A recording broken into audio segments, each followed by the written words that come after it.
Hello दोस्तों, मैं शुभेंद्र कुमार पटेल आप सभी का आपके अपने YouTube चैनल SKP क्लासेस में स्वागत करता हूं। हमारी एसिड बेस सॉल्ट की श्रृंखला चल रही थी। उस श्रृंखला में जो लास्ट टॉपिक है हमारा, आज हम उसे स्टार्ट करने जा रहे हैं। लास्ट टॉपिक, जब भी अपन एसिड बेस और सॉल्ट की बात करेंगे, अम्ल क्षार लवण, तो उनको पहचानने के लिए, उनको जानने के लिए एक तरीका होता है जो आप सभी ने सुना होगा, जैसे अपन कहते हैं पीएच वैल्यू, कि हम देखते हैं कि भैया किसी भी सब्सटेंस का, पदार्थ का पीएच कितना है। उस पीएच के आधार पर हम निर्धारित करते हैं कि वह वस्तु अम्ल है कि क्षार है या सॉल्ट है। इसका निर्धारित करने के लिए हम उपयोग करते हैं पीएच। तो आज हम पढ़ेंगे पीएच, पीएच स्केल। सभी ने सुना होगा, किसी के लिए भी नया नहीं है। ठीक, पीएच स्केल के लिए अपन बात करते हैं तो किसी भी पदार्थ के अम्ल क्षार का पता लगाने के लिए इसका उपयोग किया जाता है। देखो अब इसकी जरूरत क्यों पड़ी।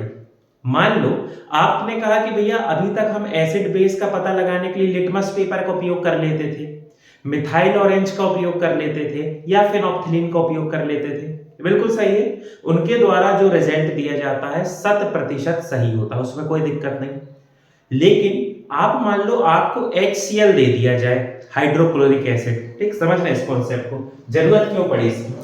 मान लो आपको दे दिया जाए HCl, हाइड्रोक्लोरिक एसिड, जो कि कॉन्सेंट्रेटेड है, बहुत सांद्र, मजबूत, स्ट्रॉन्ग, और साथ ही साथ आपको दे दिया जाए विनेगर, सिरका, या जिसे अपन कहते हैं CH3COOH एसिटिक एसिड।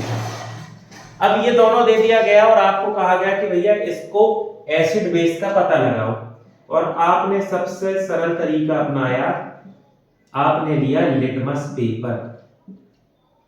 और लिटमस पेपर में जब आपने कॉन्सेंट्रेटेड HCl को डाला तो वो नीला से क्या हो गया, लाल हो गया। विनेगर को जब आपने डाला तो भी वो जो है वो नीले से, ब्लू से क्या हो जाएगा, रेड।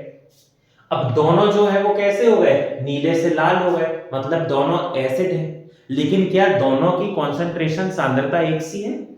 कॉन्सेंट्रेटेड HCl आप ये मान के चलो 0 से लेके 1 के बीच में इसका पीएच होता है, और विनेगर का तो 3 से लेके 4 के बीच में होता है।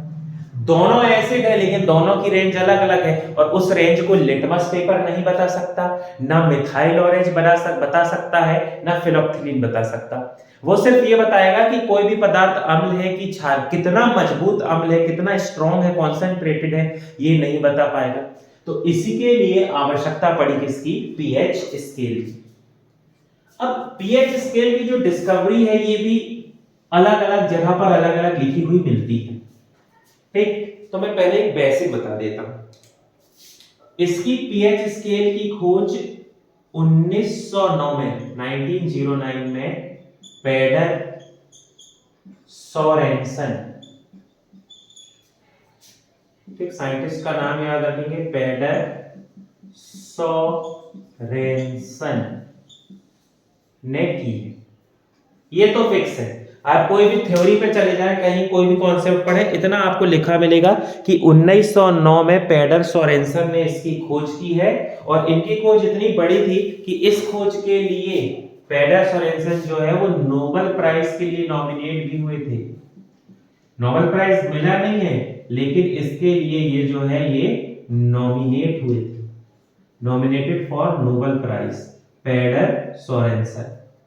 अब अलग अलग कॉन्सेप्ट क्या है, कुछ लोगों का ऐसा मानना है कि पेडर सोरेनसन जो है वो एक, मतलब पेड़ पौधे जो लगाते हैं ना, जो उनको बड़ा प्यार था कि पेड़ पौधे हम ज्यादा से ज्यादा, ऐसा कोई साइंटिस्ट नहीं थे, है ना, पेड़ पौधे ज्यादा से ज्यादा लगाए, तो वो पेड़ पौधे लगाते थे। फिर उन्होंने देखा कि किसी कारण से उनका जो गार्डन था उसमें पेड़ जो है उनकी पैदावार कम हो गई। तो वो अपना थोड़ी बहुत जो रिसर्च की और पाया कि जो मिट्टी है उस मिट्टी के गुण बदल गए हैं, अम्लीय हो गई है, क्षारीय हो गई है, ये जैसा भी था उसका पता लगाने के लिए उन्होंने खोज की थी किसकी, पीएच स्केल की। एक थ्योरी ये कहती है। फिर दूसरी थ्योरी है, दूसरी थ्योरी जो आपको कहती है कि पेडर सोरेनसन एक साइंटिस्ट थे जो बियर कंपनी, जो बियर होती है पीने वाली, उस बियर कंपनी में काम किया करते थे। उसका जो मैन्युफैक्चरिंग था, जो प्रोडक्शन लाइन थी, उसमें ये साइंटिस्ट की तरह काम किया करते थे। तो इन्होंने देखा कि बियर जो है वो थोड़ा सा ज्यादा कैसी है, उसको अपन कहेंगे कसेला स्वाद है उसका, जैसे आंवले का स्वाद होता है ना, बहुत कसेला स्वाद है। ठंडा करने पर तो अच्छा लग रहा है, लेकिन जैसे ही थोड़ी भी गर्म हुई तो उसका कसेला स्वाद होता है। इसलिए आप देखना हमेशा बियर ठंडी पी जाती, चिल्ड बियर। आप कहीं पर लोगो पढ़ोगे लिखा रहता है चिल्ड बियर अवेलेबल हियर, है ना, हमेशा बियर चिल्ड पी जाती, कसेला स्वाद होता उसका। तो उस कसेले स्वाद को हल्का करने के लिए इन्होंने अपनी लैब में, जो वो जहां पर ये बियर प्रोडक्शन होता था, वहां की लैब में इन्होंने डिस्कवर किया था पीएच का, कि पीएच मेंटेन रखते थे उस बियर का, ताकि बियर जल्दी खराब ना हो और स्वाद अच्छा हो और ज्यादा से ज्यादा लोगों को पसंद आए। तो दो अलग अलग थ्योरी चलती है पैडर सोरेनसन की। बस आपको ये याद रखना है 1909 में पैडर सोरेनसन ने खोज की है, जो नोबेल प्राइज के लिए नॉमिनेट हुए थे। अब थ्योरी जो भी हो, जैसी हो, आइडिया नहीं है, जो आपको अच्छी लगे आप मान लेना। ठीक, चलिए, तो पैडर सोरेनसन ने, ठीक, डेनिश साइंटिस्ट थे ये, इन्होंने दिया पीएच स्केल। तो अब इसका फुल फॉर्म समझते हैं। P जो है यहां पर स्टैंड करता है शब्द पोटेंज। पोटेंज एक जर्मनी शब्द है, ये जो है जर्मनी शब्द है, पोटेंज जर्मन भाषा में उपयोग किया जाता है, जिसका इंग्लिश में मतलब होता है पावर। और H जो है, H स्टैंड करता है, H फॉर हाइड्रोजन। हाइड्रोजन से यहां पर मतलब है concentration of hydrogen ion, concentration of hydrogen ions, pH. ऐसी है इसकी कहानी। अब याद करो, अपन ने पढ़ा था कि अर्हीनियस जो वैज्ञानिक थे, उन्होंने बताया था कि ऐसे पदार्थ जिनका जलीय विलयन H+ आयन मुक्त करता है वो अम्ल होते हैं, जिनका वो H- मुक्त करता है वो क्षार होते हैं।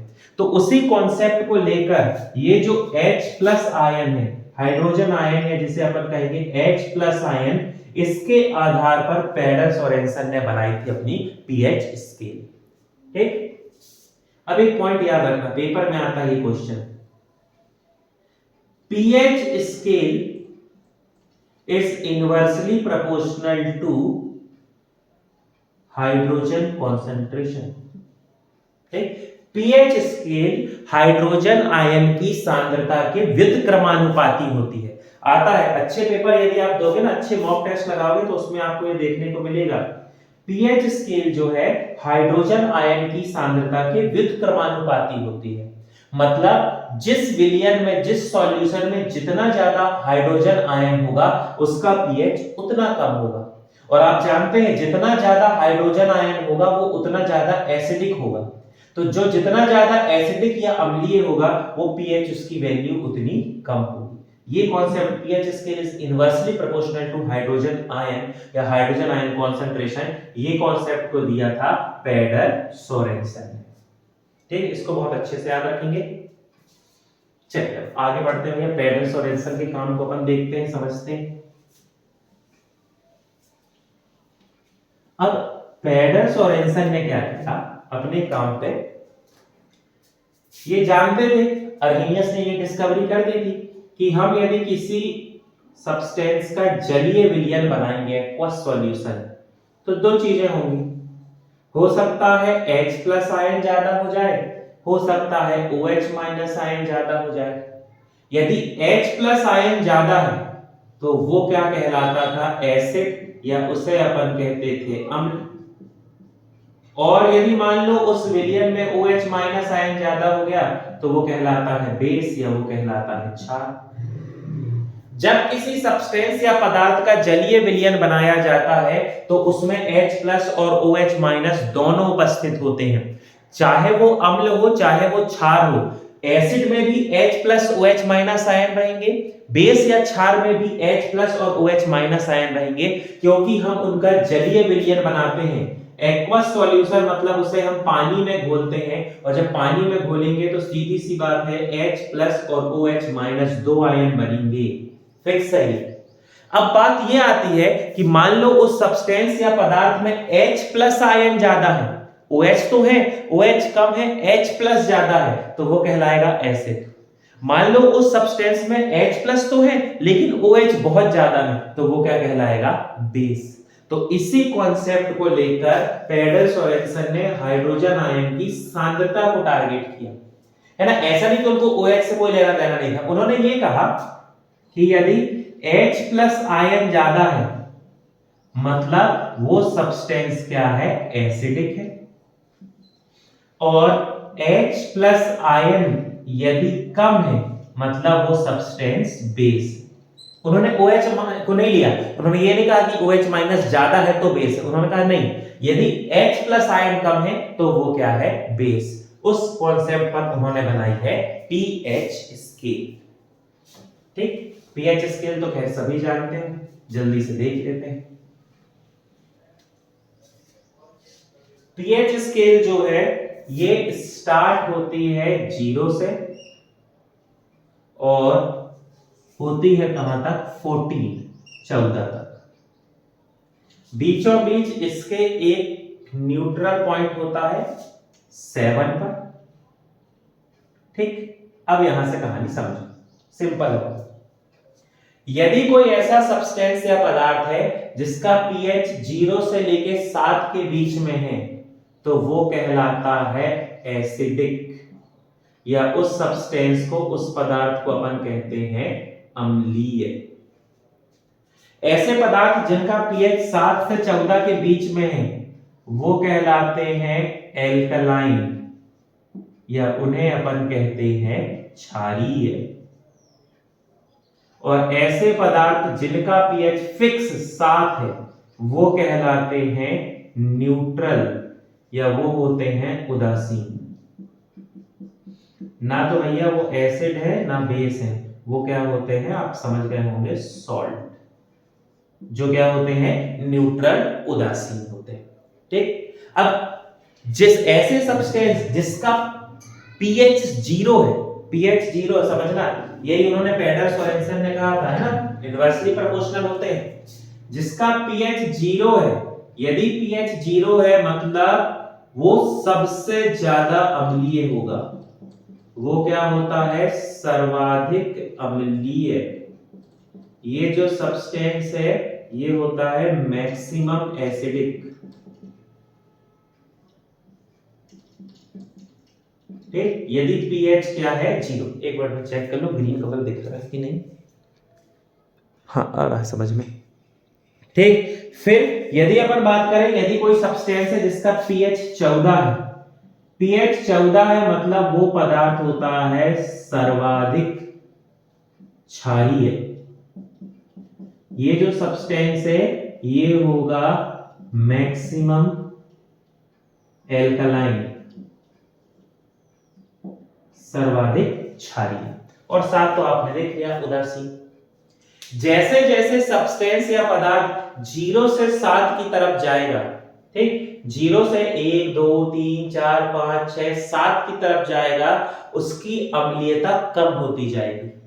अम्लीयता, एसिडिटी उसकी कम होती जाएगी, इसलिए तो 7 में आके वो न्यूट्रल हो गया। और जैसे जैसे पीएच स्केल बढ़ता जाएगा, 7 से 14 की तरफ बढ़ते जाएंगे, उसकी जो एल्कलिटी है या क्षारीयता है वो क्या होती जाएगी, बढ़ती जाएगी। ठीक, समझना, तो अपन एरो बना देते हैं। 0 से 7 की तरफ जाने पर जो अम्लीयता है, अम्लीयता कम होती है। 0 से 7 की तरफ जाने पर अम्लीयता कम होती है। और यदि अपन 7 से 14 की ओर जाएं तो इसकी क्षारीयता बढ़ती है, क्षारीयता इसकी क्या हो जाएगी, बढ़ जाएगी। तो ऐसे इसको अपन डिफाइन करते हैं। अब पीएच स्केल की अलग अलग जगह पर अलग अलग वैल्यू होती है, कैसे समझो। ठीक, मैं कोशिश करता हूं कि यहां आ जाए तो पीएच स्केल के साथ ही हो जाए, ज्यादा अच्छा रहेगा। यदि मान लो कोई सब्सटेंस है जिसका पीएच 0 से 3.5 तो वो कहलाता है स्ट्रॉन्ग एसिड, उसे अपन कहते हैं प्रबल अम्ल। ठीक। यदि कोई सब्सटेंस है जिसका पीएच 3.5 से 6.9 है तो वो कहलाता है वीक एसिड, या उसे अपन कहते हैं दुर्बल अम्ल। समझ में आने लगा होगा? यहां से यहां तक यदि 3.5 तक है तो 0 और 3.5 के बीच स्ट्रॉन्ग एसिड, 3.5 से 6.9 तक आए तो वो क्या हो जाएगा, 3.6 से 6.9 तक आए तो वो क्या हो जाएगा, दुर्बल। एसिड तो है लेकिन थोड़ा कमजोर है। और 7 में यदि आ गए तो 7 तो आपको मालूम है क्या होता है, न्यूट्रल, या जिसे अपन कहेंगे उदासीन। यहां तक कहानी में कोई दिक्कत नहीं होगी, सब समझ रहे होंगे? ठीक, उम्मीद कर रहा हूं कोई दिक्कत नहीं आई होगी। 0 से लेके 3.5 स्ट्रॉन्ग एसिड, 3.6 से 6.9 दुर्बल अम्ल, और 7 जो है ये क्या रहेगा, न्यूट्रल, या ये कहलाएगा उदासीन। ये याद रखना भैया आपको बहुत अच्छे से। फिर आगे बढ़ते हैं। मान लो कोई सब्सटेंस है जिसका पीएच 7.1 से 10.5, 7.1 से 10.5 तक है तो वो कहलाएगा दुर्बल क्षार, उसे अपन कहेंगे वीक बेस या एल्कलाइन। ऐसे सब्सटेंस जिसका पीएच 10.6 से 14 है वो कहलाएंगे स्ट्रॉन्ग बेस, या उन्हें अपन कहेंगे प्रबल क्षार, बोले तो स्ट्रॉन्ग बेस। इस प्रकार से निर्धारित होता है भैया पीएच स्केल की मदद से कि किसको अपन को अम्ल कब कैसा किस कंडीशन में बोलना है। 7.1 से लेके 10.5 तक वीक है वो, लेकिन 10.6 से जब 14 तक चला गया तो वो क्या हो जाएगा, प्रबल, या वो क्या हो जाएगा, स्ट्रॉन्ग बेस। ठीक। अब एक शब्द और सुनने को मिलता है आपको, आप बहुत बार जब ऐसा पढ़ते होगे ना, फैक्ट एक्ट पढ़ते होगे तो उस समय आपको एक शब्द और पढ़ने को मिलता होगा, आंशिक शब्द होता है स्लाइटली, आंशिक या माइल्ड भी लिखा रहता है, कभी माइल्ड, आंशिक, तो उसको समझना। ठीक। आंशिक की कहानी यहां मैं कोशिश करता हूं लिखने की। यदि पीएच 6 से 7 है तो वो कहलाता है आंशिक अम्लीय, इसे अपन कहेंगे स्लाइटली एसिडिक या माइल्ड एसिडिक। यदि पीएच 7 से 8 है तो ये कहलाता है आंशिक क्षारीय, इसे अपन कहेंगे स्लाइटली एल्कलाइन या माइल्ड एल्कलाइन। ठीक, जैसे मान लो सलाइवा, हमारी जो लार है उसका पीएच है 6.8, 7 के अंदर तो है, 7 के अंदर है लेकिन बहुत कम अम्लीय है, आंशिक अम्लीय, जब पीएच 6 से 7 के बीच में। जैसे हमारा ब्लड का पीएच 7.4 है, 7 के बाद तो है लेकिन पास है, तो बहुत ज्यादा क्षारीय नहीं है, वो कैसा है, स्लाइटली एल्कलाइन है, या आंशिक क्या है, क्षारीय। तो इतने प्रकार से शब्दों का उपयोग होता है। यहां से यहां तक प्रबल अम्ल, यहां से यहां तक दुर्बल अम्ल, न्यूट्रल, यहां से यहां तक 7.1 से 10.5 तक क्या रहेगा, दुर्बल वीक बेस, और 10.6 से 14 तक क्या रहेगा, प्रबल क्षार, ये जिसे हम कहेंगे स्ट्रॉन्ग बेस। ये आप बहुत अच्छे से याद होना चाहिए। यदि साथ में नोट्स बना रहे हो तो पॉज करके लिख लो, और जो वीडियो देख रहे हैं तो स्क्रीनशॉट ले लो, ये बहुत काम आएगा आपके। ठीक, तो इस आधार पर भैया पैडर्स और एल्सन ने पीएच स्केल को बताया, पीएच स्केल की खोज। चलिए अब कुछ अपन देखते हैं सब्सटेंस, पदार्थ और उनके पीएच। बहुत सारे ऐसे सब्सटेंस पदार्थ अपन यहां पर पढ़ेंगे जो एग्जाम में पूछे गए हैं या एग्जाम में आते हैं, चर्चा का विषय है, उसको अपन यहां पर जिक्र करेंगे। ठीक, तो अपन इसको शुरुआत कैसे करेंगे, मैं एक टेबल बना रहा हूं, साथ में भी लिख रहे हैं तो आप भी टेबल बना लेना। ठीक, टेबल अपनी कैसी रहेगी, अपन एक साइड लिखेंगे सब्सटेंस या पदार्थ का नाम, और दूसरे तरफ हम लिखेंगे उस पदार्थ का पीएच, पीएच वैल्यू। ये सीरियल नंबर हो जाएगा, एक मिनट देख लूं मैं, आपको दिख रहा है कि नहीं। हाँ, सीरियल नंबर तक दिख जाएगा, कोई दिक्कत नहीं। ठीक, चलिए अब अपन स्टार्ट करते हैं। सबसे पहले यदि अपन बात करें तो अपन देखते हैं कॉन्सेंट्रेटेड, ठीक, बहुत ज्यादा कॉन्सेंट्रेटेड HCl हाइड्रोक्लोरिक अम्ल या कॉन्सेंट्रेटेड H2SO4 सल्फ्यूरिक अम्ल, इनका पीएच होता है 0, पीएच 0। आप अपनी लैब में, प्रयोगशाला में देखना, लैब में कांच की बोतल में, बड़ी कांच की बोतल में कॉन्सेंट्रेटेड सल्फ्यूरिक एसिड होता है, ढक्कन खोलने पर धुआं निकलता है। जब उसके ढक्कन खोलोगे ना तो धुआं निकलता है उससे, उतना पावरफुल जो एसिड है, हालांकि वो भी 0 नहीं होता, सिर्फ मैं समझाने के लिए बोल रहा हूँ, वो भी 1.5 के आसपास होता है, 0 वाला नहीं। 0 वाला सोचो और कितना पावरफुल होगा, तो वो जो है उसका पीएच कितना होता है 0। सबसे ज्यादा क्या होगा, अम्लीय, मैक्सिमम क्या होगा, एसिडिक, सर्वाधिक अम्लीय। ठीक, फिर आगे बढ़ेंगे। नॉर्मल HCl, सिर्फ ऐसा लिखा है HCl हाइड्रोक्लोरिक अम्ल, या ऐसा लिखा है H2SO4, कॉन्सेंट्रेटेड नहीं है, तो उनका पीएच होगा 1। फिर यदि आपसे कहा जाए स्टमक या अमाशय का पीएच, स्टमक अमाशय में हमारे होता है हाइड्रोक्लोरिक एसिड, तो स्टमक या अमाशय के HCl का पीएच होता है 1.5। अब अमाशय की बात निकली है तो हमारे स्टमक या अमाशय में होता है गैस्ट्रिक जूस, गैस्ट्रिक जूस, या जिसे अपन हिंदी में कहते हैं जठर रस। याद करो, डाइजेस्टिव सिस्टम में अपन ने बहुत डिटेल में पढ़ा है। जिसको डाइजेस्टिव सिस्टम पढ़ना है, इस चैनल की, इसी चैनल के प्लेलिस्ट में जाएंगे, प्लेलिस्ट में आपको डाइजेस्टिव सिस्टम की प्लेलिस्ट मिल जाएगी, सब बहुत डिटेल से पढ़े।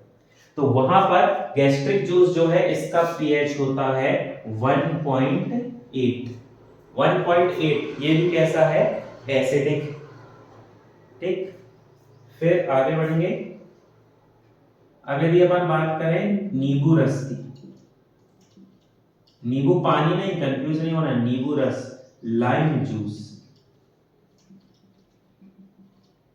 तो इसका जो पीएच है वो लगभग 2.2 से 2.5 के बीच में रहता है।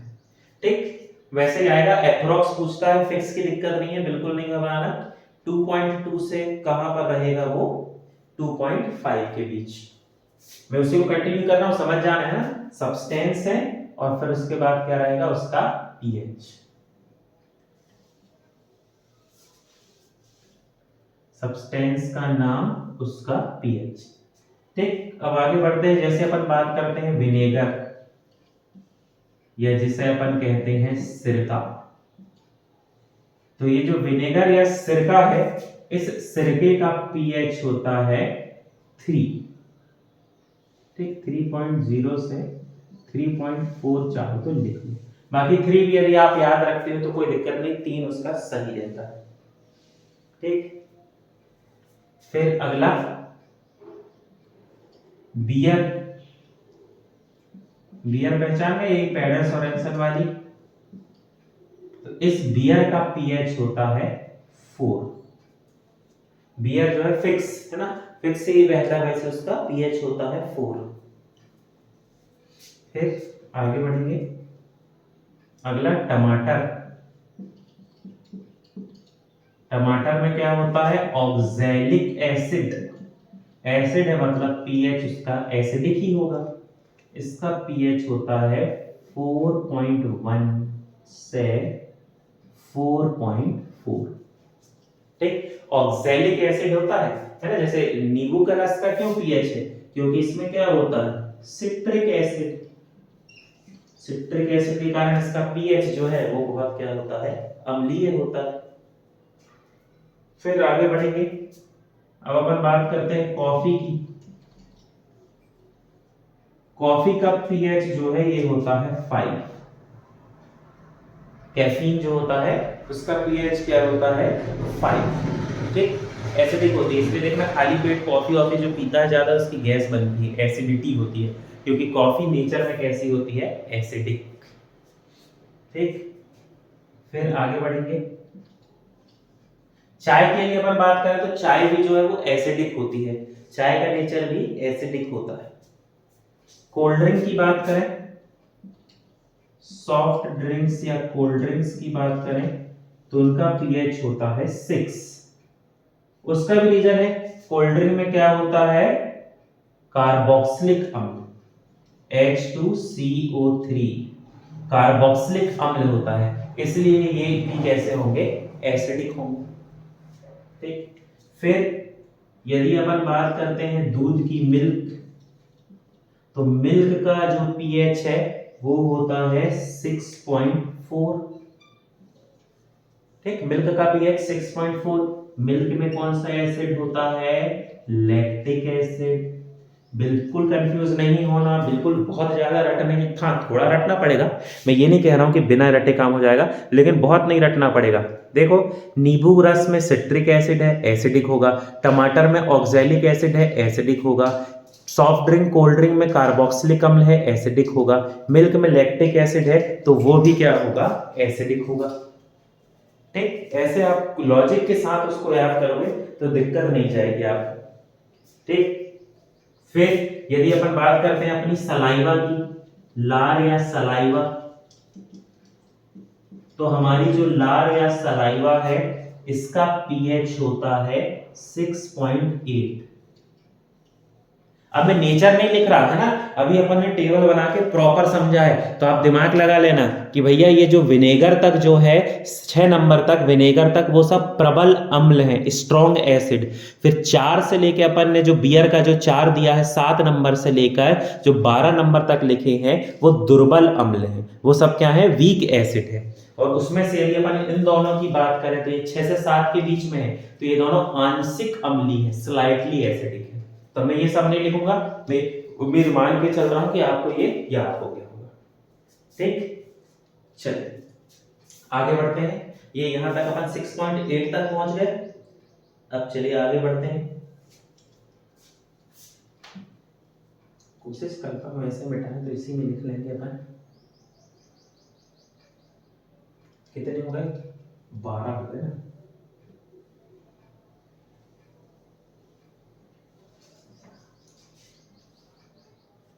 आगे और अपन देखते हैं, इनसे बहुत आता है भाई, ये वाले आपको याद होना चाहिए ना, ये 6.8 तक से तो बहुत सारे आते हैं, सुना होगा आपने, पढ़ा भी होगा।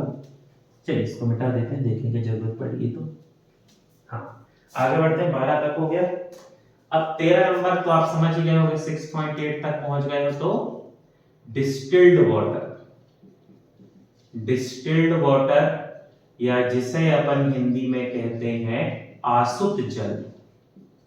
आसुत जल मतलब सिर्फ H2O, कुछ भी नहीं, सिर्फ H2O, तो उसका पीएच होता है 7। ठीक, कभी कभी लिखा रहता है शुद्ध जल का पीएच कितना होता है, कंफ्यूज नहीं होना है ना। शुद्ध जल में भी इसी को कर लेना, घबराना नहीं। आपसे पूछा जाएगा प्योर वाटर या शुद्ध जल का पीएच कितना होता है, तो भी आप आंसर कर देना 7। लेकिन असल में वो शुद्ध जल कहना उसके लिए सही शब्द नहीं होगा। शुद्ध जल की जगह उसे अपन कहेंगे आसुत जल, डिस्टिल्ड वाटर। सिर्फ H2O है जिसका पीएच कितना होता है 7। जितने H प्लस आयन है उतने ही OH माइनस, जितने H प्लस है उतने ही OH माइनस है। H प्लस OH माइनस दोनों आयन बराबर है, इसलिए वो पूरे तरीके से न्यूट्रल है, इसलिए उसका पीएच कितना हो जाएगा 7। फिर आगे बढ़ेंगे, यदि अपन बात करें अपने ब्लड की, तो अपने ब्लड का पीएच होता है 7.4। 7.4 मतलब क्या हो जाएगा आंशिक क्षारीय। ठीक, फिर यदि अपन बात करते हैं, आपको याद हो तो अपन ने पढ़ा है पित्तरस, बाइल जूस पित्तरस, हमारे यकृत में बनने वाला पदार्थ जो पित्ताशय में संचित होता है, इसका पीएच है 7.7। फिर यदि अपन बात करें एग या अंडे की,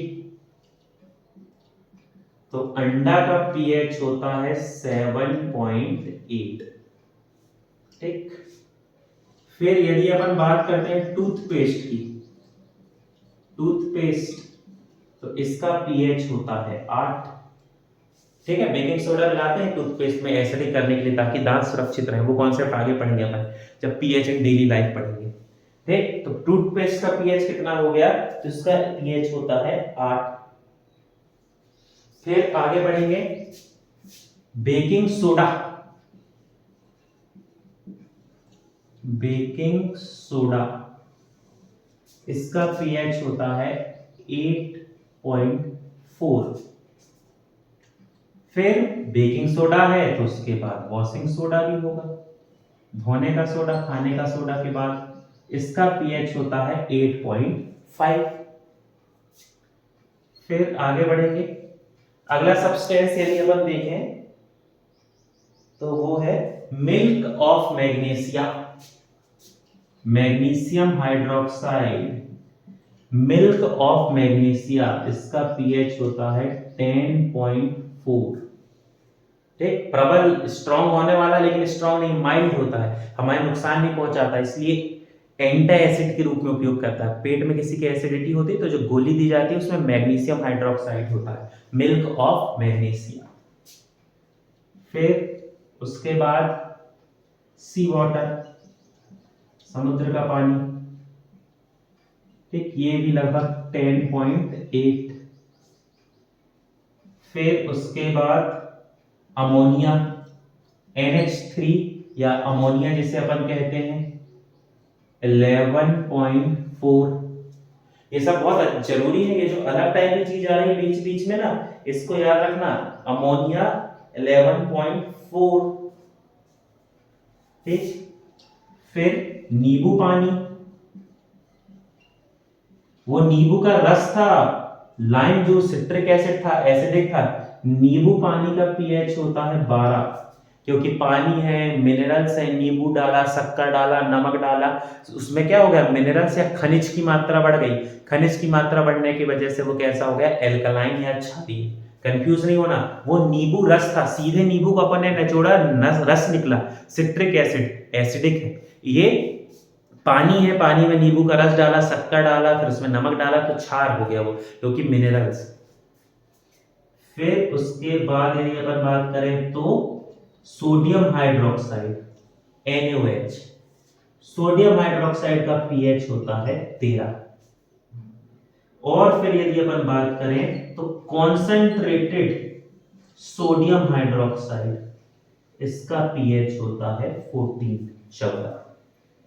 देख सकते हैं भैया, ये जो सब्सटेंस हैं 25 है ना, होते तो बहुत सारे दोस्त, उसकी मैं कोई गारंटी नहीं ले सकता, कहीं से भी कुछ भी आ जाए, लेकिन जो सामान्यतः पेपर में ज्यादा आए हैं, मॉक टेस्ट में आए हैं, या जो चर्चा का विषय रहते हैं, वो छांट के मैंने आपको बता दी। जो ज्यादा किताबों में है ना, NCERT में है, या जो अच्छी अच्छी किताबों में, वो 25 मैंने आपको बता दी। आप इनके सबके अलग अलग तरीके से पीएच याद कर लेना। ठीक। ये बेसिक होते हैं जो ज्यादातर एग्जाम में आते हैं, जहां से क्वेश्चन बनते हैं और पूछे जाते हैं, यही है। ठीक। तो आप बहुत अच्छे से क्या याद रख लो, अमोनिया, NH3। ठीक। फिर मिल्क ऑफ मैग्नीशिया, बिल्कुल इनको याद रख लो। ठीक। बेकिंग सोडा, बेकिंग पाउडर तो ठीक, उतनी दिक्कत नहीं है, आप समझ जाओगे। टूथपेस्ट का याद कर लो। ठीक। ब्लड का याद होना चाहिए, डिस्टिल वाटर तो याद ही रहेगा, 7 होता है। तो ये कुछ है 0, 14, ये सब आपको याद होना चाहिए। ठीक। तो आज की वीडियो में अपन ने चर्चा की कि पीएच स्केल क्या है, कैसे क्या इसकी खोज हुई, क्या इसकी कहानी थी, और उसके बाद फिर अपन ने देखा कि अलग अलग सब्सटेंस जो हम डेली लाइफ में यूज कर रहे हैं, दैनिक जीवन में, उनके पीएच क्या होते हैं। ठीक। अगली वीडियो में अपन यूनिवर्सल इंडिकेटर के बारे में पढ़ेंगे, और हमारी डेली लाइफ में जो पीएच की वैल्यू है, कि क्या कैसे पीएच काम करता है, उसको पढ़ेंगे, और उसके बाद हमारा ये टॉपिक समाप्त हो जाएगा। आप मॉक टेस्ट लगाते हैं, आपको कोई भी डाउट हो आप कमेंट सेक्शन में पूछ सकते हैं। हमारे चैनल से संबंधित जानकारी के लिए आप चैनल से जुड़े रहें। चैनल से जुड़ने के लिए आप सभी का बहुत बहुत धन्यवाद।